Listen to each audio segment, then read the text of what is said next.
Muitas coisas levam a pessoa a se esfriar. E aquilo que faz alguma coisa se esfriar é porque ela saiu da fonte de calor. Como dizia lá um professor de física, algumas décadas atrás, né? O frio, na verdade, é a ausência de calor. Algum professor me disse isso alguma vez, eu guardei. Então, o crente que está frio, ele tá longe da fonte de calor que é o próprio Deus. Então, sempre o esfriamento, ele é um resultado de um distanciamento de Deus.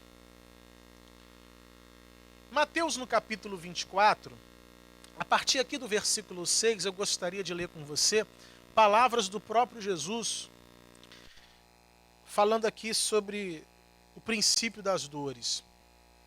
E ouvireis de guerras e de rumores de guerras. Olhai, não vos assusteis, porque é mister que isso tudo aconteça, mas ainda não é o fim. Porquanto se levantará nação contra nação, reino contra reino, e haverá fomes e pestes e terremotos em vários lugares. Mas todas estas coisas são o princípio das dores. Então vos hão de entregar para serdes atormentados, e matar-vos-ão, e sereis odiados de todas as gentes por causa do meu nome. Nesse tempo, muitos serão escandalizados, e trair-se-ão uns aos outros, e uns aos outros se aborrecerão. E surgirão muitos falsos profetas, e enganarão a muitos. E, por se multiplicar a iniquidade, o amor de muitos se esfriará. Então, esse amor que se esfria, é um amor que se esfria porque, de alguma forma, a pessoa vai se distanciando de Deus. E Deus é a fonte desse amor. Romanos 5,5 fala que o Espírito Santo é aquele que nos traz esse amor de Deus. Ninguém é capaz de amar por si só.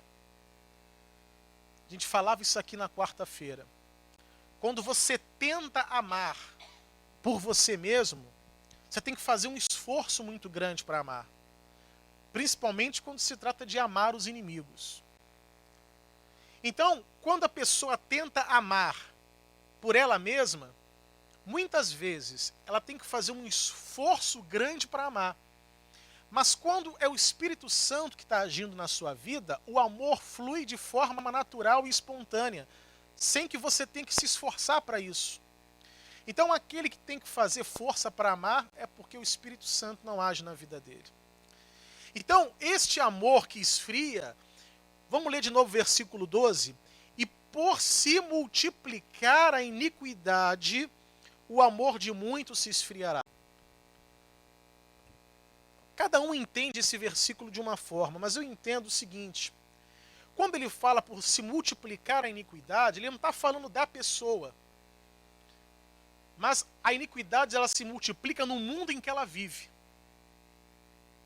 E que iniquidade é essa que se multiplica? Todas essas que Jesus vem falando a partir do versículo 6. Vamos ler de novo? Versículo 6.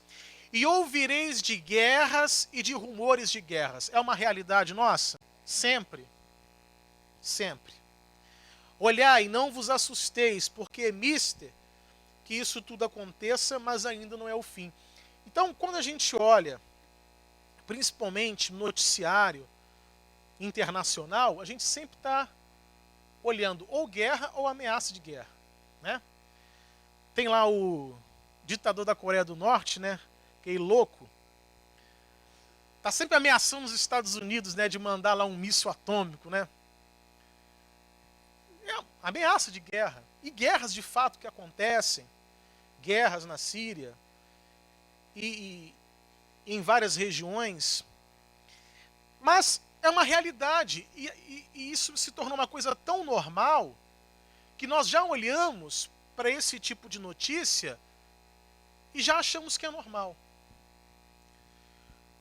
Quando a gente começa a achar que essas desgraças são normais, nós estamos perdendo a sensibilidade.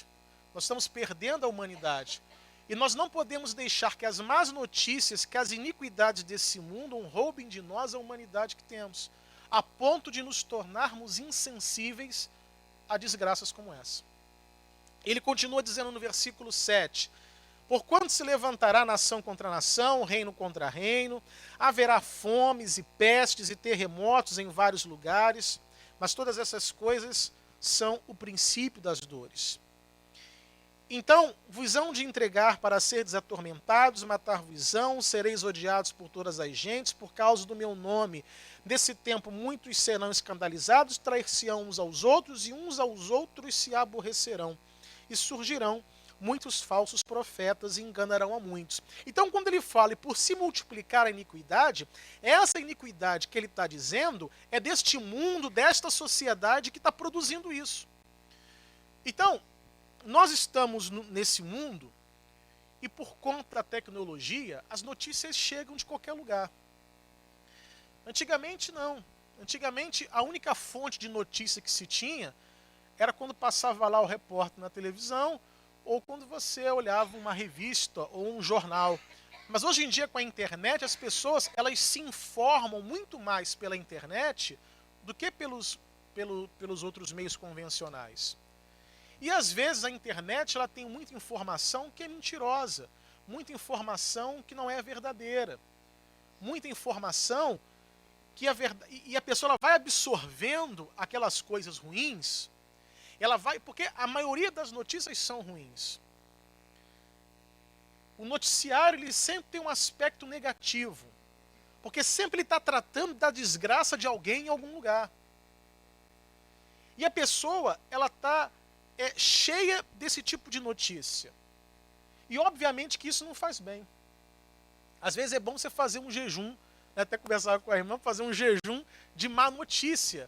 Porque é algo que só contamina a tua alma. É algo que só faz mal a você. E hoje, nem sempre a pessoa ela tem a capacidade de saber se aquela informação é verdade ou não. Ela vai e compartilha. Seja no Facebook, seja no WhatsApp, vai transmitindo aquela contaminação para toda a sua lista de contatos. O certo deveria ser o seguinte, espera aí, eu estou vendo uma notícia, se eu não sei se isso é verdade, na dúvida, eu descarto.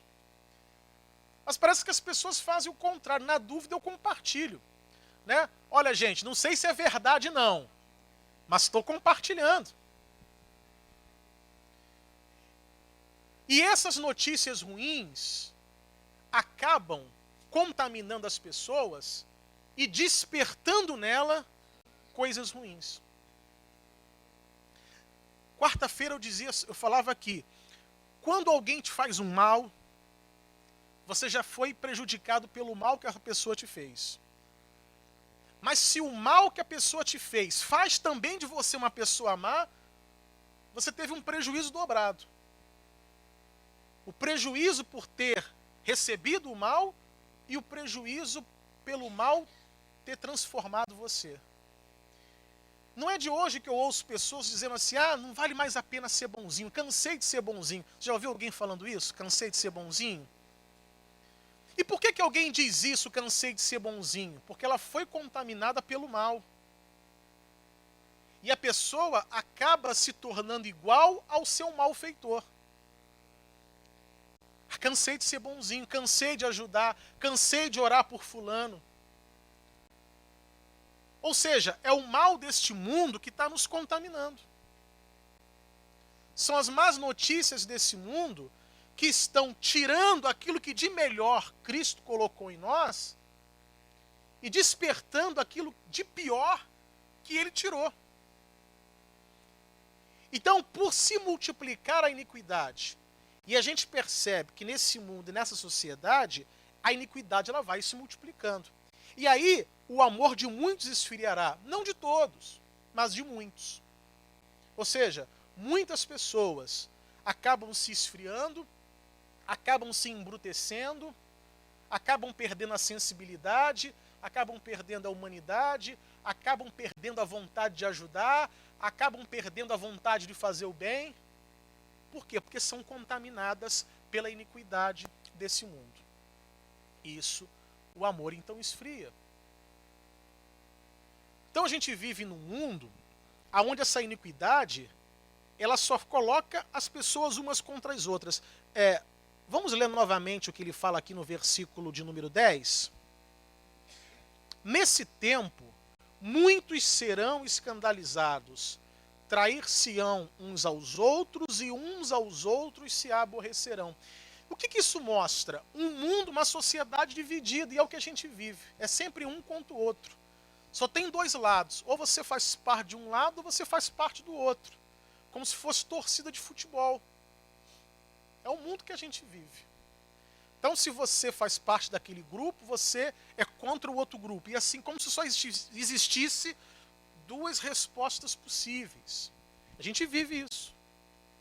A gente se contamina pela raiva do outro. Quer ver um exemplo disso aqui? João capítulo 8, abra lá a sua Bíblia. A partir do versículo 1. Porém, Jesus foi para o Monte das Oliveiras. E pela manhã cedo voltou para o templo, e todo o povo vinha ter com ele. E assentando-se os ensinava.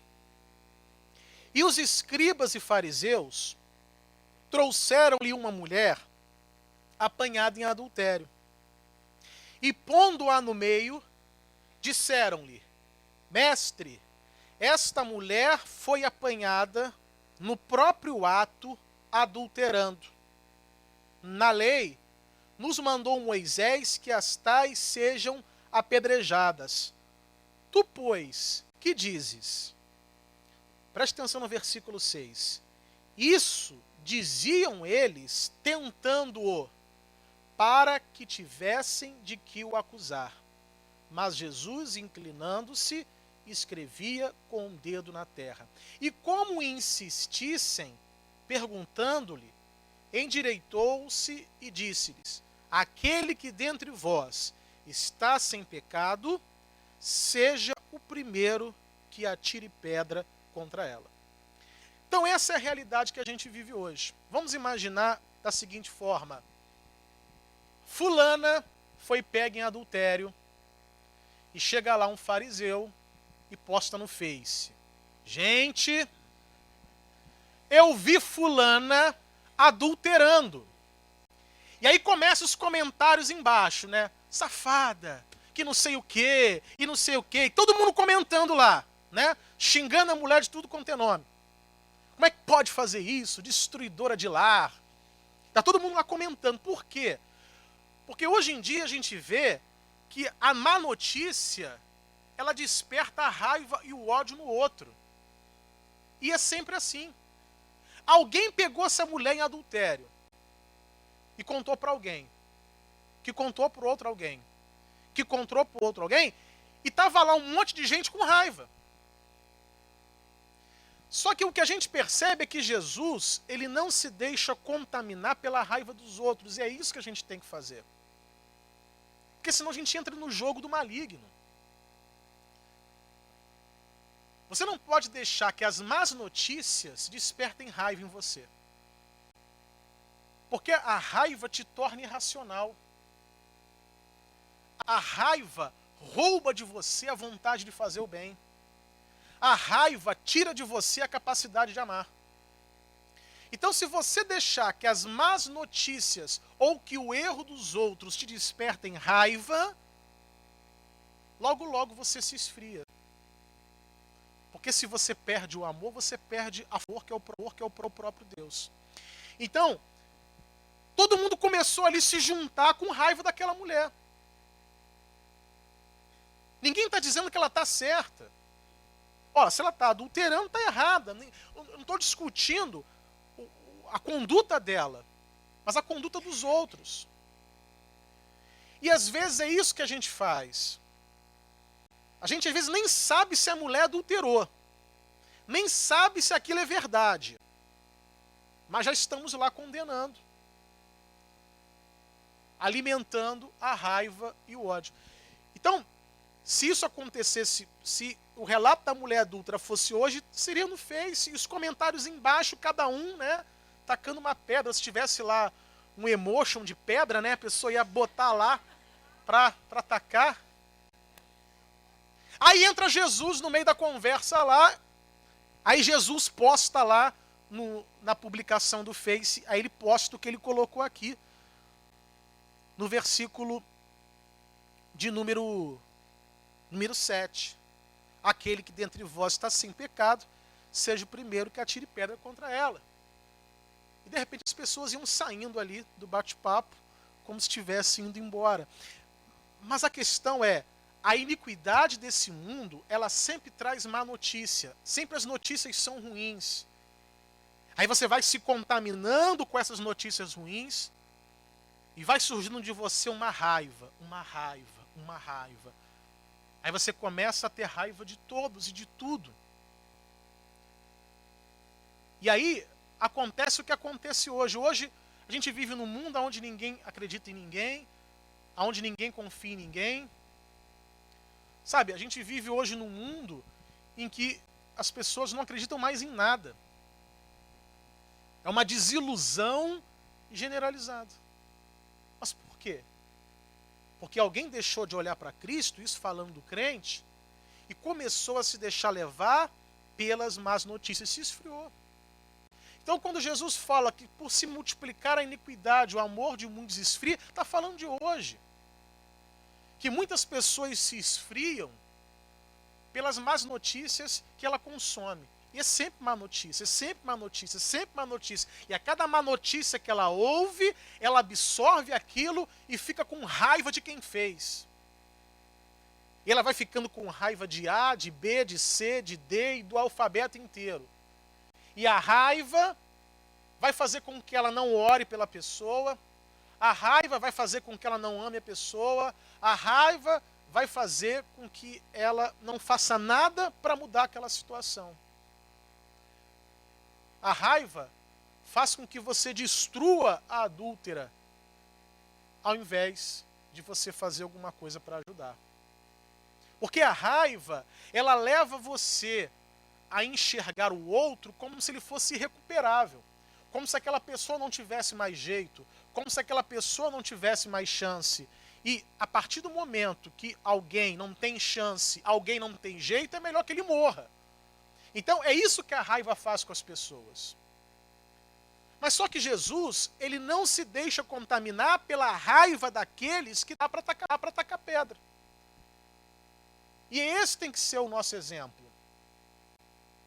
É isso que tem que acontecer com a gente. Você pode ver a notícia que for. Pode ser a pior notícia de alguém, de algum país, de alguma pessoa que fulano fez, que fulano roubou, que fulano matou. Você pode olhar para todo tipo de má notícia, mas não deixe que essa má notícia desperte raiva em você. Porque a raiva, ela não te ajuda e não ajuda o outro. A raiva, ela só traz destruição. Todos ali estavam com raiva. Alguém deve ter espalhado a notícia, né? Sempre tem alguém para espalhar notícia desse tipo. A mulher foi pega em adultério, alguém flagrou e contou para o vizinho. E contou para o outro vizinho, e a notícia foi se espalhando, e tinha lá um monte de gente com raiva da mulher, querendo de fato executá-la a pedradas. E aí, Jesus ele ouve aquilo, e ele continua lá. Diz aqui no versículo de número 7, e como insistissem perguntando-lhe, ou seja, Jesus não respondeu nada, mas as pessoas estavam lá insistindo com ele. E aí ele diz, aquele que dentre vós está sem pecado, seja o primeiro que atire pedra contra ela. E tornando a inclinar-se, escrevia na terra. E é interessante a gente perceber quando ele fala, aquele que dentre vós está sem pecado. E quem é que estava sem pecado ali? O próprio Jesus. O próprio Jesus. Ele era o único sem pecado. Então ele era o único que podia o quê? Tacar a pedra. Mas mesmo que ele fosse o único sem pecado, mesmo que ele tivesse a capacidade de tacar a pedra, ele mesmo não fez. Ou seja, mesmo que você esteja certo, mesmo que você seja sem pecado, ainda assim você não faz.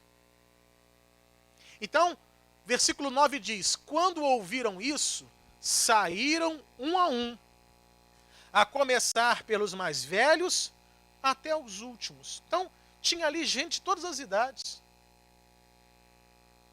Tudo ali querendo ver a desgraça da mulher. Porque ficaram com raiva. Raiva do que ela tinha feito. Às vezes a pessoa ela fica com raiva porque ela se enxerga também naquela situação. Poderia ter sido eu. Às vezes o fulano, ele fica com raiva daquele que furtou, não pelo ato em si, mas porque ele também não levou também. Puxa, estou com raiva porque eu que não levei. Né? É uma raiva, na verdade, não pelo ato, mas porque ele se enxergou naquela situação também. Então, todo mundo foi embora. E aí no versículo 10 diz assim: endireitando-se Jesus e não vendo ninguém, mais do que a mulher, disse-lhe: mulher, onde estão aqueles teus acusadores?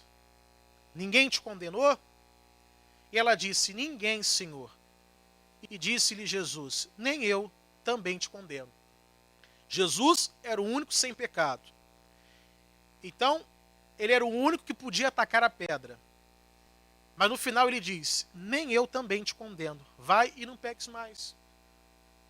Porque Jesus entendeu que aquela mulher poderia se recuperar, poderia se arrepender, poderia ter uma nova vida, poderia viver sem erros.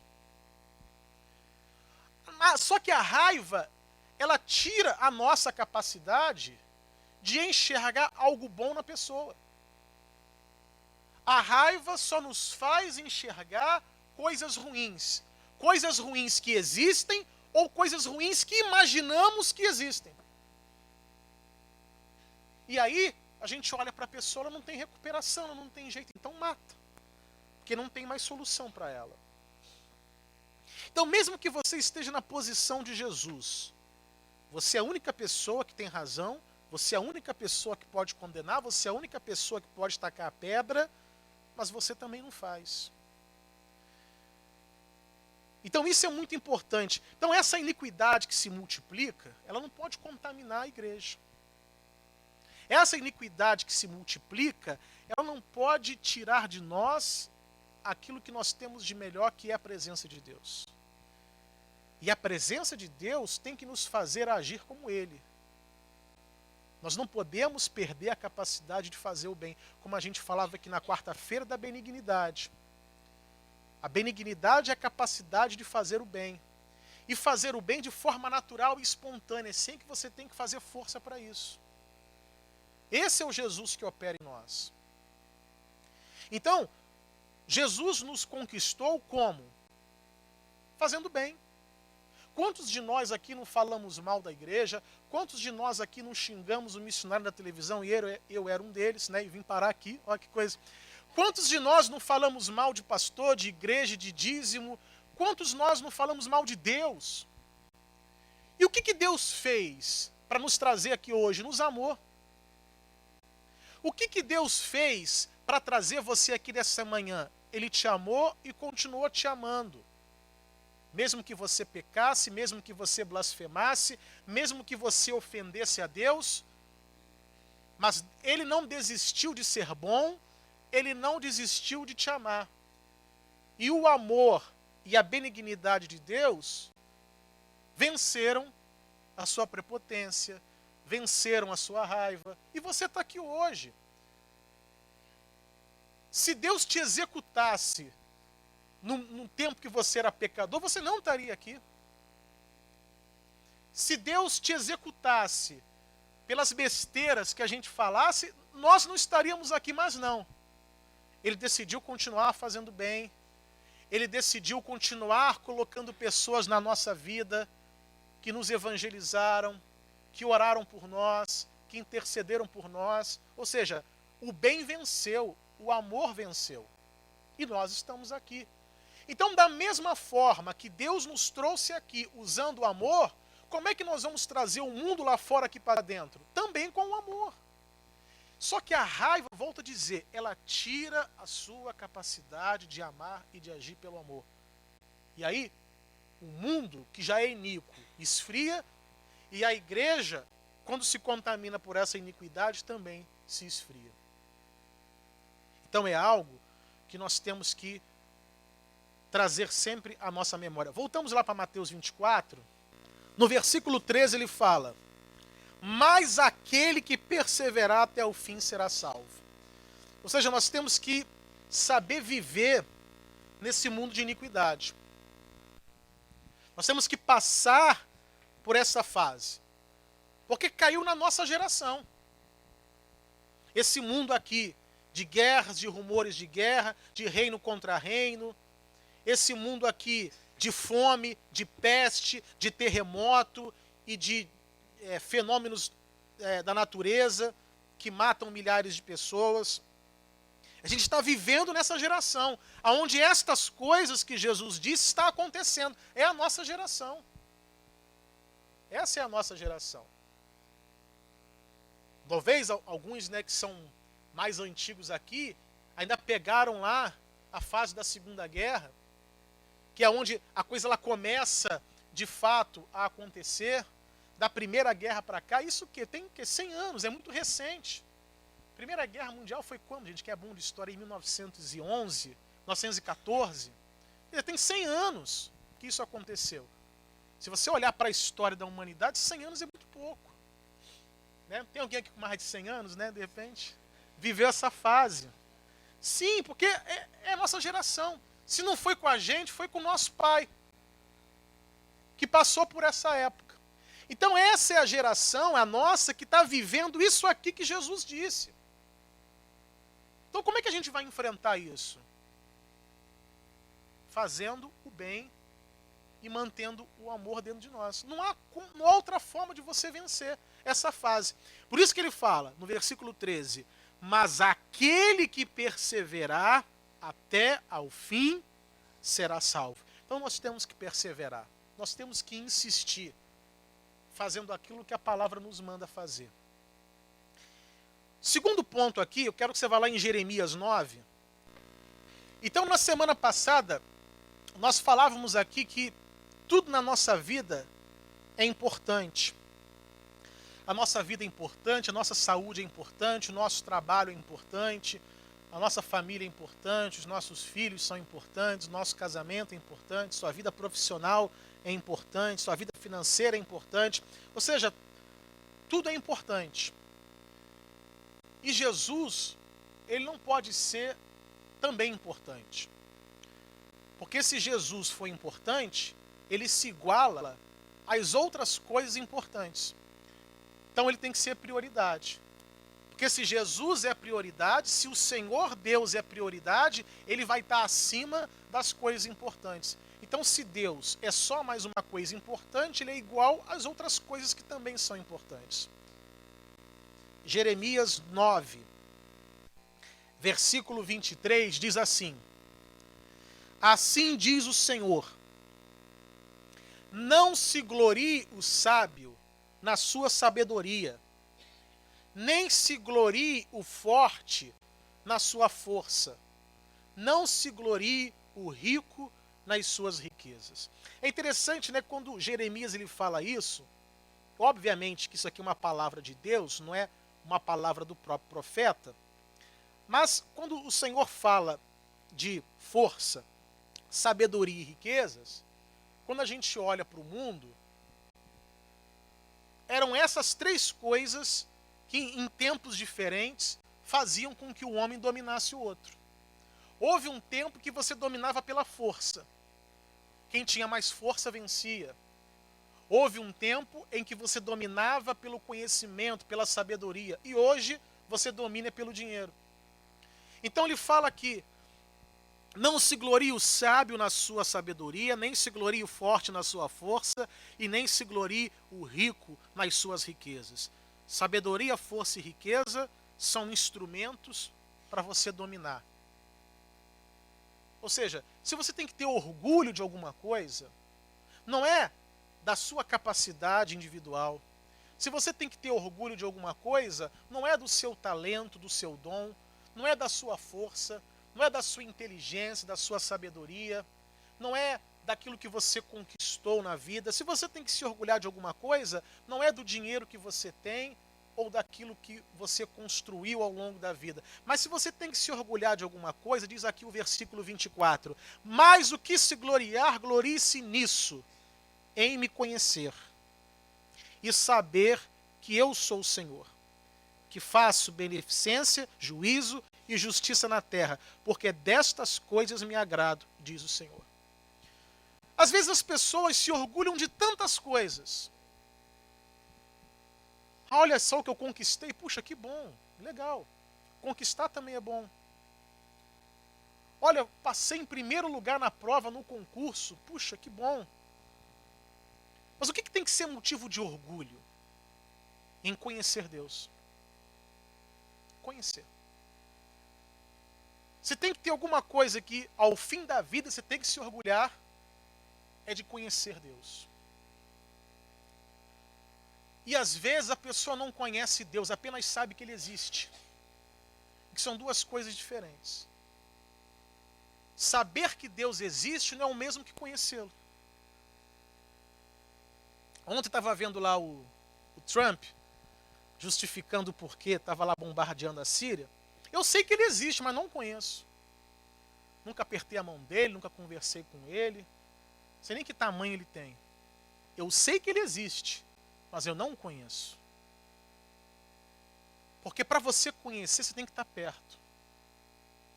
Para você conhecer, você tem que criar uma relação de intimidade. Sem se aproximar de Deus e sem ser íntimo de Deus, você nunca vai conseguir conhecê-lo. Você vai apenas saber que Ele existe.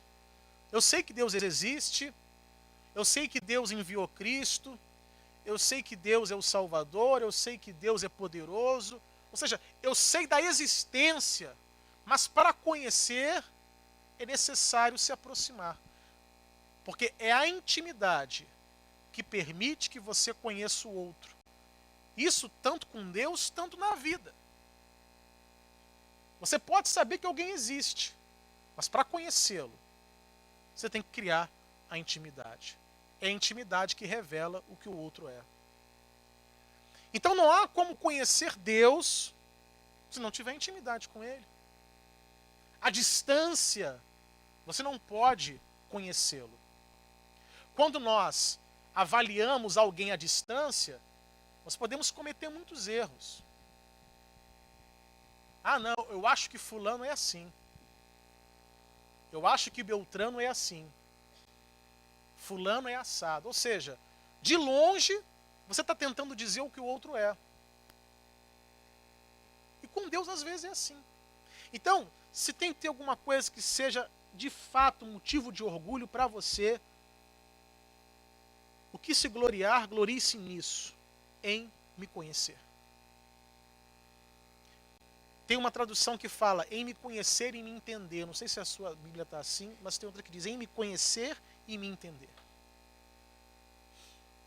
Então é isso que tem que ser motivo de orgulho para nós. Puxa, eu conheço Deus. Eu não apenas sei que Ele existe, mas eu conheço. E para você buscar essa intimidade com Deus, você tem que caminhar em direção a Ele. Você tem que se aproximar de Deus. Como é que você se aproxima de Deus? Como é que eu faço, então, para me aproximar de Deus? Primeiro, pela palavra dEle. Porque a palavra de Deus revela o próprio Deus. Quando você se aproxima do que Ele escreve, você se aproxima dEle também. Quando você se aproxima da obra, você se aproxima também do autor daquela obra. Então, quando você busca essa intimidade com a palavra, você busca intimidade com o próprio Deus. A Bíblia, ela não pode ser apenas uma fonte de consulta para resolver os nossos problemas. como se fosse um livro de autoajuda, aonde você abre em qualquer página e lê, como se aquilo fosse te dizer alguma coisa. A Bíblia não pode ser apenas um manual, né? Quando você está lá com um aparelho em casa, você não sabe como aquilo funciona, você vai ler no manual para tirar a sua dúvida. Não, mas a Bíblia tem que ser um instrumento pelo qual eu desenvolvo uma comunhão, uma intimidade com Deus. Então, eu não estou lendo a Bíblia apenas para ter uma direção para os problemas.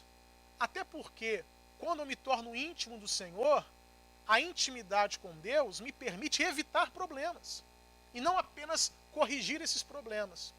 Então, quando você se torna íntimo de Deus, quando o Espírito Santo ele está plenamente agindo na sua vida, você não vai mais precisar corrigir erros, porque você vai evitar que eles aconteçam.